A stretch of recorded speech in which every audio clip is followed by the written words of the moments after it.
Boa noite, pessoal. Aqui quem fala é Bruno Correia. A gente tá com mais um episódio aqui do Café com a Vegas. Hoje, infelizmente, eu vou estar sozinho aqui, mas vou estar recebendo um convidado super especial para todo mundo que conhece simulação, para todo mundo que quer começar na aviação. Acredito que esse cara aqui já fez parte de muito começo de aviação de todo mundo e principalmente de quem mexe com simulação. Por favor, se apresente, Baquian. Beleza, obrigado pelo convite, Bruno. Meu nome é Felipe Bastian, eu sou piloto, instrutor de voo e tenho um canal no YouTube de simuladores de voo. É Bastian ou Baquian? Eu sempre te chamei de Baquian. Pode chamar de Baquian, não tem problema, tá? O certo é Bastian, mas cara, metade dos meus amigos desde nascença me chamam de Baquian, então não tem problema nenhum, pode chamar, eu já tô acostumadíssimo, é Baquian mesmo. Eu assumi os dois estão certos. Então, beleza. Então, Baquian, bom, eu como piloto também, eu mexo com simulador e vale lembrar que eu também sou um grande fã do seu canal, aprendi muita coisa por ali.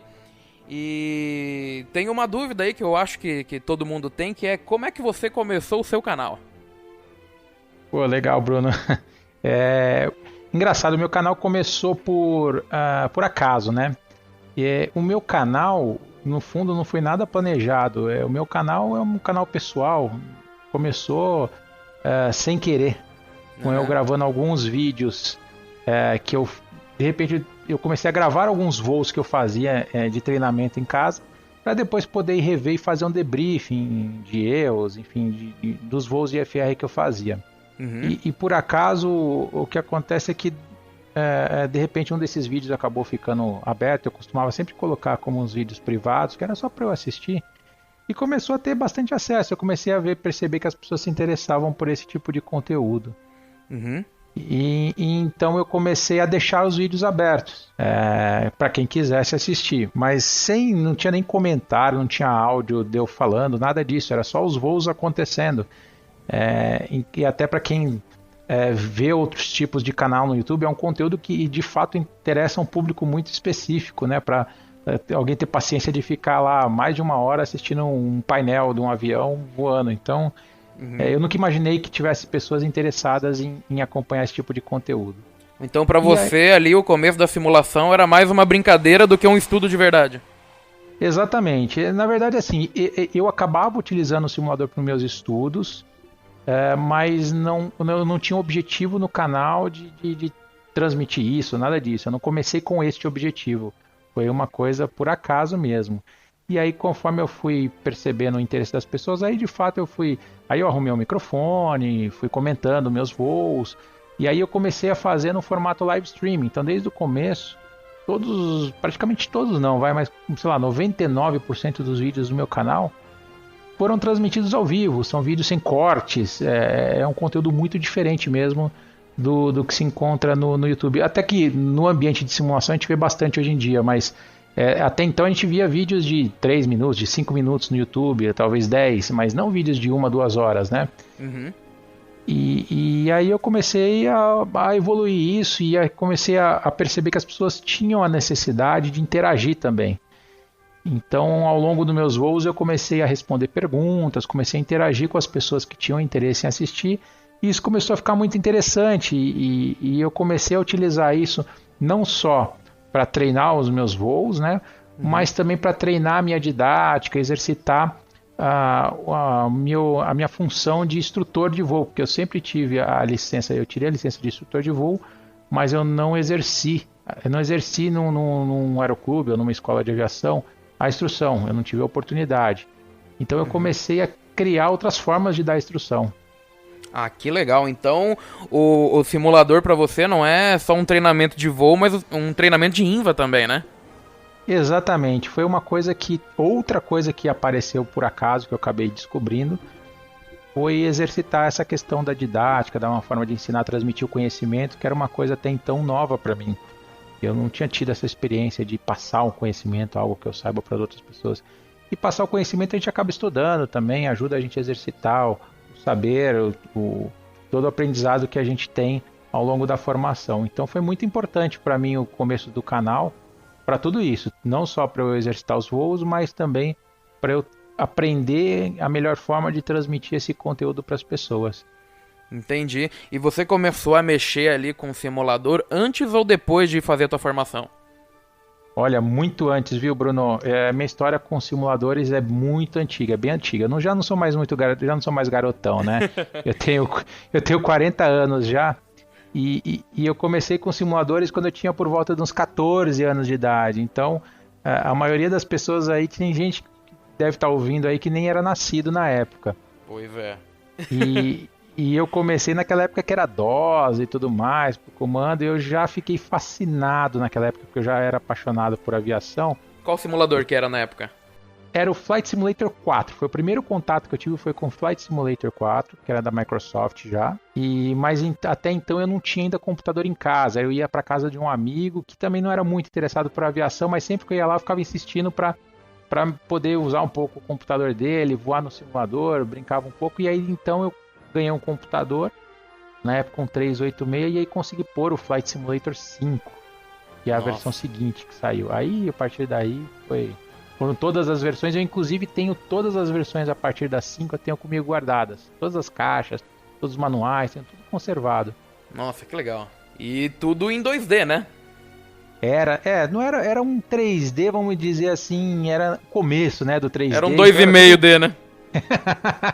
Era tudo aqueles pixels grandão, os quadradões grandões, a resolução era super baixa, né, os monitores eram pequenininhos. Então, mas já era fascinante porque no Flight Simulator 5 já era possível voar em qualquer lugar do mundo. Então eu conseguia fazer, por exemplo, um São Paulo, Nova York, se eu quisesse. Claro que eu não tinha ainda o conhecimento nesse início para fazer isso, mas eu já comecei a estudar IFR nessa época, porque eu já tinha muitos amigos da aviação. E aí a gente já fazia nessa época, lá em 1998, 96, 98, 90 alguma coisa, a gente já fazia encontro na casa de amigos para ficar voando no simulador e fazendo voos IFR, desafios. A gente faz isso até hoje, eu ainda faço com os amigos. Alguns dessa mesma época, viu? De mais de 20 anos de amizade. Nossa, mas hoje vocês fazem junto ali, né? Fazem a live juntos ali, né? A gente tem esse pessoal da lives, mas eu ainda tenho esses amigos, esse pessoal que normalmente que eu faço as lives e tal, é o pessoal da simulação, são os pessoais, vamos dizer, os amigos mais recentes. São amigos de alguns anos atrás. Mas os amigos bem antigos mesmo, a gente costuma se encontrar na casa deles, eles vêm em casa e a gente costuma fazer isso igual na mesma a gente fazia lá atrás, em 1990 e pouco. Amigos que estão já numa fase bem avançada da linha aérea, que naquela época já voavam, né? Então, eu aprendi muito, aliás, inclusive tenho muito a agradecer a esses amigos, porque eu aprendi muito naquela época. E pessoas aí que eram referências na simulação, para quem teve contato mais antigo com simuladores, deve se lembrar de algumas dessas pessoas aí que são grandes amigos meus. Mas foi bem importante isso, para minha formação posteriormente, depois, quando eu tive a oportunidade de tirar minhas carteiras. Então você acha que pode-se dizer que você começou a fazer seus cursos, suas carteiras de piloto a partir do simulador, ou se essa vontade já vem antes até da simulação? Olha, já vem muito antes. É que eu nunca tive a oportunidade, né? Os cursos sempre foram muito caros. E eu tive uma forma. Ainda são, exatamente. Então, muitas pessoas não começam com o dinheiro suficiente para fazer os cursos. Esse era o meu caso. Eu não tive a possibilidade de ter alguém para financiar o meu curso. Então, eu tive que ter uma outra formação, ter uma outra profissão, para aí sim trabalhar, levantar o dinheiro necessário. E aí a gente acaba se envolvendo com a profissão. Eu trabalhei na área de publicidade por mais de 20 anos. Nossa. Tive já agência de publicidade, já fui bem engajado nesse segmento. Mas o coração sempre ficou na aviação, né? Eu sempre mantive os amigos pilotos, os meus encontros sempre eram dentro da aviação. E aí acabei, finalmente, depois de muitos anos depois, tendo a possibilidade de bancar os meus próprios cursos. Que legal. Uma vez picado pelo mosquitinho da aviação, é difícil, né? Largar o vício. E quando você nasce já com essa doencinha aí, com esse mosquitinho aí, já não tem jeito, viu? Verdade. É incurável. Engraçado que eu não tenho ninguém na família da aviação, e desde garoto eu sempre fui absolutamente apaixonado por aviões. Nossa, que legal. Baquian, você que tá aí então no meio aí da simulação há muito tempo, eu já vi muita gente me perguntando isso e às vezes eu não sei responder categoricamente, porque eu já vi gente que usou simuladores só como um jogo e outras pessoas realmente levam mais a sério. Na sua opinião, o simulador ele mais ajuda do que atrapalha ou o contrário? Isso é uma pergunta bem recorrente, né? Junto com a pergunta de qual o melhor simulador, são as perguntas que eu mais recebo, quase mais de uma vez por dia essa pergunta. E de fato o simulador ele é extremamente importante na formação, eu considero, mas eu não tenho preconceito nenhum em se utilizar o simulador como um jogo, como dá para fazer. Se você abrir o simulador, pegar um aviãozinho, começar a dar looping, girar, enfim, pegar só para brincar, sem nenhuma pretensão. É o ambiente para fazer isso, né? Não tem problema nenhum, ele é super divertido para isso. Uhum. Por outro lado, se você pegar esse simulador e encarar como um treinamento, como algo sério, algo para sua formação, e eu até já fiz, inclusive, algumas palestras sobre esse tema, dá para você realmente melhorar a sua formação aeronáutica, a sua consciência situacional, velocidade de raciocínio, capacidade de FR, uma série de coisas com o simulador de voo. E claro que o simulador depende muito mais do uso que você vai fazer dele do que o simulador em si. E não importa qual simulador.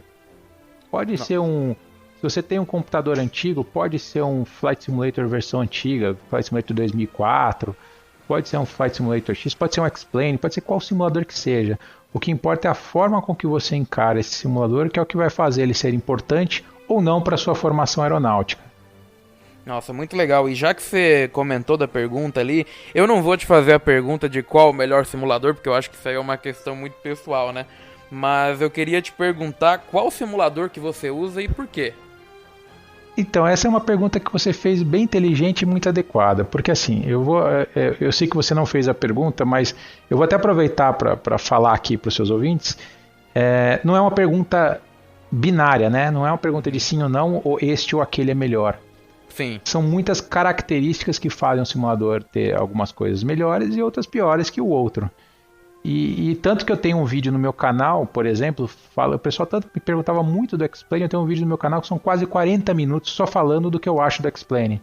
Uhum. Então, por isso que eu falo, não é uma resposta tão rápida. Eu acho que ambos são tão bons quanto, são equivalentes nessa questão de treinamento. Como eu falei, vai depender do uso que você vai fazer deles. E hoje o principal simulador que eu uso é o Prepare, que é uma evolução do Microsoft Flight Simulator, da plataforma, né? Uhum. Ela foi licenciada pela Lockheed Martin, que é a empresa do segmento aeroespacial, uma empresa gigantesca. E eles licenciaram a plataforma e continuaram evoluindo até chegar na última versão que está agora, que é o Prepare 4.5. Em paralelo a isso, a gente tem o X-Plane, que é um simulador que eu também uso, apesar de ser um simulador que eu considero secundário para mim hoje. O X-Plane 11, né? É o X-Plane 11, que é um simulador excelente. Mas por que eu uso o Prepare? Essa é uma pergunta que, aí voltando no começo aí da sua pergunta, muito importante. Uhum. No fundo, para mim, o que importa não é a plataforma, são as aeronaves. No fundo, o que a gente voa e o que a gente simula são as aeronaves, e não é a árvore, a casinha, a água, o reflexo da água, o sol. Então, no meu caso, que dou muito mais importância para a aeronave em si, eu estou falando dos sistemas do avião, do comportamento do avião e a capacidade de eu transformar essa simulação numa imersão maior possível. De fato, as aeronaves que eu gosto de simular estão mais bem trabalhadas e disponíveis na plataforma Prepare. Não quer dizer que não tenha aeronaves bem produzidas e simuladas no X-Plane. Tem também. Mas as principais que eu gosto estão no Prepare. Então é por isso hoje que eu foco na plataforma Prepare. E tem só mais um outro motivo também. Por que eu não, apesar de ter as duas plataformas, por que então eu não uso as duas? Porque custa caro esses add-ons, né? Então a gente acaba focando em uma das plataformas para investir. Custa muito caro. Às vezes um avião custa 100, 150 dólares uma aeronave.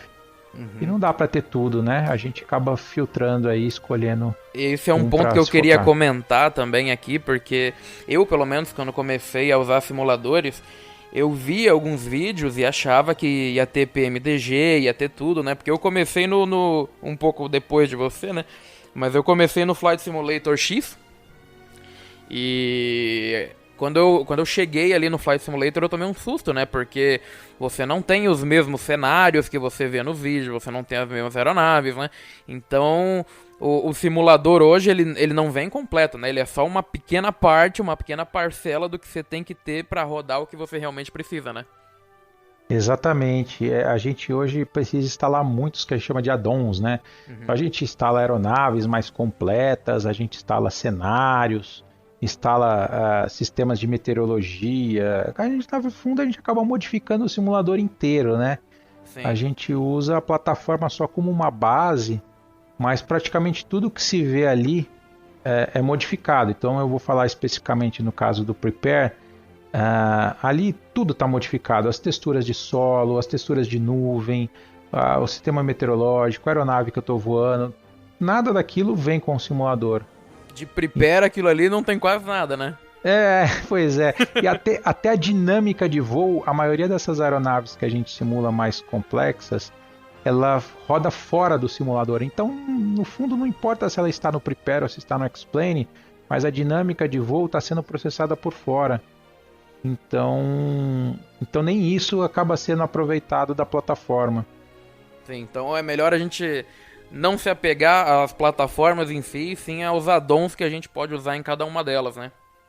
Claro, exatamente. Inclusive a questão financeira é importante. Às vezes um garoto não tem possibilidade de investir valores altos dos add-ons e acaba escolhendo uma plataforma que tem add-ons mais em conta, mais baratos, e não tem nada de errado nisso. Pelo contrário, eu acho que é uma forma de você conseguir ter acesso à simulação. Tem gente que simula no celular.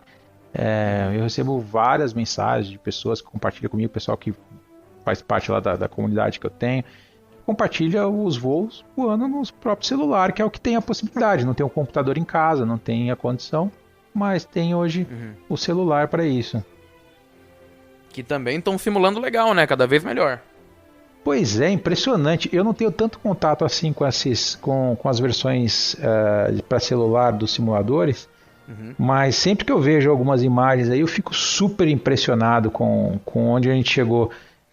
Eu acho que não está nem tão distante do que a gente tinha para os computadores aí, muito não tão longínquo é o que a gente tem hoje no celular, sabe? Pois é, no celular eles têm. Hoje em dia tem, por exemplo, o X-Plane para o celular, né? Que de gráfico, se você tiver um bom celular aí, ele vai te dar praticamente o mesmo gráfico que você tem no computador. Lógico, né? Você não vai ter a oportunidade de colocar o joystick, o manche, um pedal, né? Que é isso que complementa a simulação, né? Mas, olha, pra quem não tem nada e quer ter um primeiro contato, é maravilhoso isso aí. De fato, é uma forma de você poder integrar pessoas que não têm condições ainda de ter um computador, que custa caro um computador para rodar esses simuladores, e de uma forma interessante que é o celular. E você tocou num ponto importante que o pessoal dá muito pouco valor, viu? A questão dos devices que a gente usa para simular.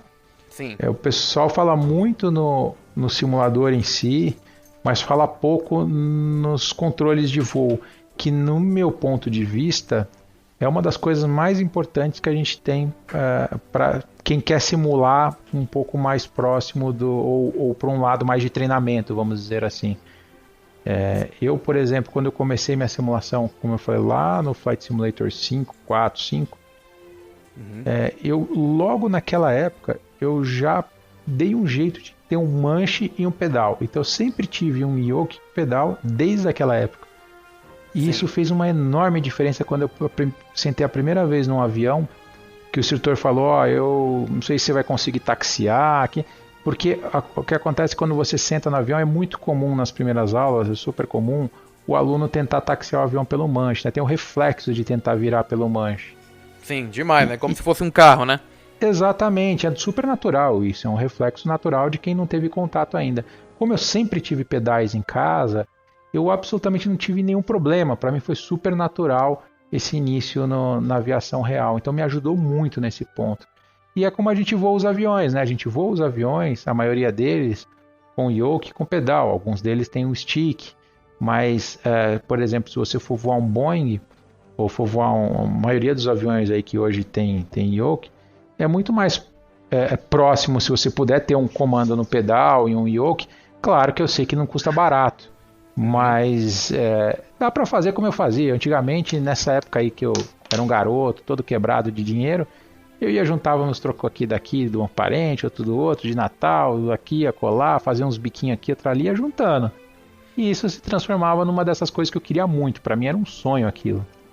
E aí sim começa a virar não só um jogo, né? E começa você tá estudando ali, mesmo que você não esteja, não esteja fazendo uma simulação perfeita, né? Seguindo o checklist, você começa a ter aquele contato ali com o movimento do manche, movimento dos pedais, né? Eu acho que isso é muito interessante também para quem tá começando e para quem tá no meio também, né? Claro, exatamente. Esse movimento começa a criar a questão da memória muscular.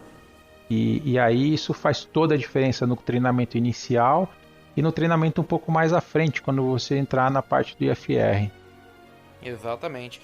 E, bom, próxima pergunta que eu tenho pra você, Baqui, a gente já falou bastante de simulador, mas eu queria saber de você, qual que é o seu objetivo na aviação? Você pretende ainda voar pra alguém, ou você já voa pra alguém, ou você tá satisfeito só nos simuladores? Olha, pretendo voar sim. Esse é o meu objetivo, sempre foi, desde que eu saí dei uma virada de chave na minha vida e saí da publicidade. O meu objetivo sempre foi seguir para a aviação como piloto. Então eu foquei minha vida para isso, me dediquei para isso, estudei muito para isso e esse é meu objetivo. Hoje eu ainda não estou trabalhando, ainda não tenho um trabalho como piloto fixo, mas eu trabalho hoje numa empresa de aviação executiva na área de operações. Eu cuido toda a área de operações de uma empresa em Guarulhos, então eu coordeno operações tanto domésticas como internacionais, enfim, e aeronaves bem grandes aí nesse segmento da aviação executiva. Ah, que legal. E nas horas que eu consigo encaixar, eu também continuo dando instrução. Eu tenho um serviço que eu divulgo razoavelmente pouco, mas que muita gente aí já teve contato, que é um serviço de instrução remota, onde eu, através do computador, eu consigo dar instrução tanto teórica quanto prática. E aí eu tenho alunos de todo tipo de perfil. Eu tenho desde o garoto que quer ter um pouco mais de proficiência, aprender um pouco mais dos simuladores, até o que é mais comum para mim são alunos mesmo de PP, de PC que querem estudar especificamente de uma matéria, ou querem treinar uma manobra específica, ou querem reforçar o IFR, e aí eu consigo fazer a instrução remotamente. Então, eu tenho aluno nos Estados Unidos, Portugal, aqui no Brasil, gente que fez curso fora e agora, por exemplo, está revalidando a carteira no Brasil, então precisa estudar para revalidar aqui. Tem de todo tipo de perfil. Nossa, então o simulador hoje para você também é a tua plataforma de ensino, né? Exatamente. E, de novo, começou lá no canal, lá aprendendo como eu poderia transmitir esse conhecimento. E hoje chegou nesse ponto de eu conseguir dar uma instrução como se eu estivesse num avião com o meu aluno ali do lado, dando a mesma instrução que eu daria na aeronave, mas cada um no seu ponto. Eu posso estar aqui, ter um aluno lá em Portugal e fazer essa instrução como se tivesse as duas pessoas no mesmo avião. Nossa, muito legal. E a gente comentou ali antes, né, que o simulador ele pode ser usado como ferramenta de estudos, ele também você pode encarar ele só como um jogo, mas eu queria saber, como você vê, como que você acha que o simulador ele pode ser usado como forma de estudo? O que eu tenho que fazer hoje para eu usar o meu simulador para estudar, para que eu possa evoluir meus conhecimentos dentro da aviação? Legal, essa pergunta é boa e ela é bem abrangente, porque quando a gente fala em usar o simulador para estudos, a gente pode usar para várias finalidades dentro do segmento de aviação. Então eu vou dar alguns exemplos aqui. Vamos pensar em fases de formação de um piloto. Quando você está começando na sua formação, lá no PP, o simulador pode te ajudar nessa questão do que eu falei da memória muscular, de aprender a coordenação dos comandos, de aprender como é o comportamento do avião. O simulador pode te ajudar na fonia, que também é outra coisa hoje em dia com as redes online, a gente consegue treinar muito bem a questão da fonia, tanto em português quanto em inglês. a gente consegue treinar a questão da navegação. Então, quando você está desde a navegação visual lá no PP, que você faz a navegação por contato, estimada, faz seus estimados, você consegue fazer isso também no simulador e funciona direitinho. No meu PP eu fazia bastante isso, inclusive eu fazia as manobras antes em casa, então dá para você treinar as manobras, sol, as curvas, enfim, todas as manobras do PP dá para você treinar no simulador. Eu tenho inclusive uma série no meu canal exatamente dessas manobras. Uhum. E mais para frente um pouco na formação, claro que é o mais comum e mais óbvio do simulador, o treinamento IFR. Esse é nítido, quem teve uma base no simulador e chega para fazer o treinamento IFR, e quem nunca teve contato ou nunca se interessou por simulador, é outro aluno, outra formação.